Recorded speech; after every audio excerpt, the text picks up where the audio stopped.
Hi, I'm Nikesh McBerry from the Northwest Sustainable Finance Advisory Team, and welcome to this edition of Deep Dive in 5. Today, I would like to touch on a topic of my recent article on just transition and why it's becoming a credit concern. To start, let's clarify what one means by just transition. It's one of those terms that get used a lot, but it's not always unpacked. At its core, just transition is really about making sure that the move to a low carbon economy is fair and manageable for people. So you're thinking about the impact on workers, especially in carbon intensive sectors, on local communities and consumers, particularly when it comes to affordability. Traditionally, it has been framed very much as a fairness or value based concept, making sure that no one gets left behind. But I think what's interesting now is that it's evolving beyond that. It's becoming less of a moral discussion and more of a practical one.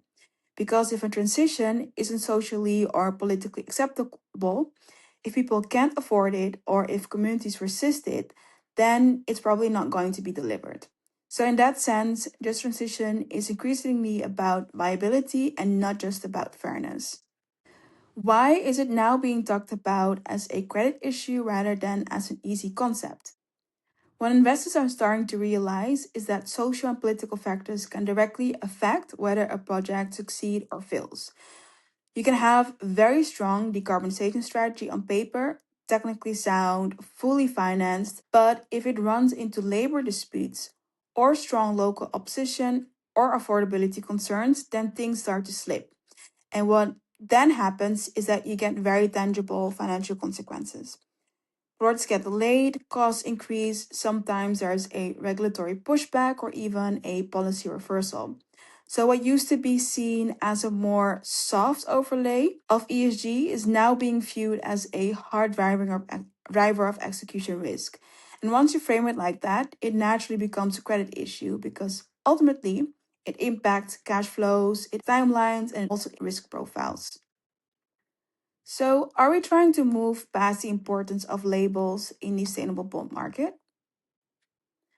I wouldn't say we're moving past them entirely. They still have a role, but they're definitely not the focus anymore.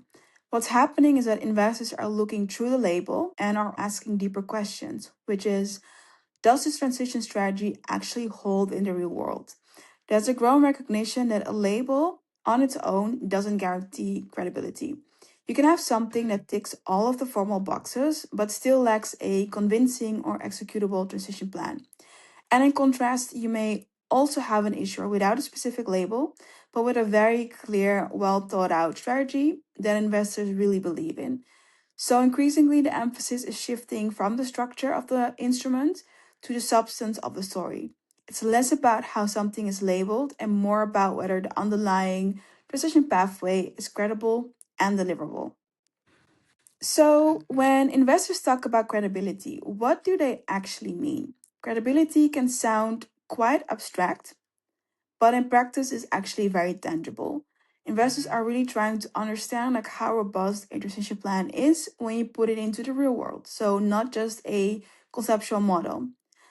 They're looking at things like workforce implications, to how jobs are going to shift or be supported. They're looking at affordability, to who ultimately bears the cost of the transition. And they're also paying attention to stakeholder engagement, how communities and other groups are being brought along. It's really about whether issuers have thought through those potential points of friction.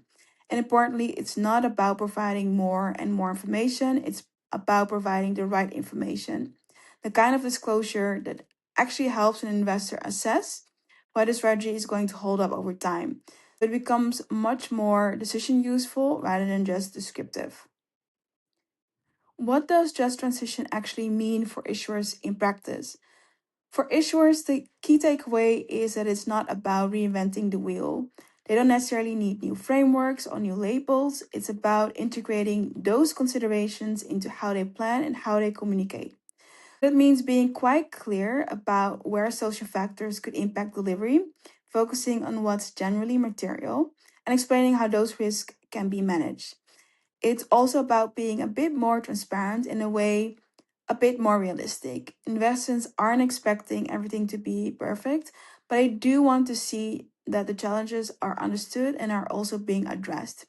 Because as the market evolves, you can already see a clear divide emerging.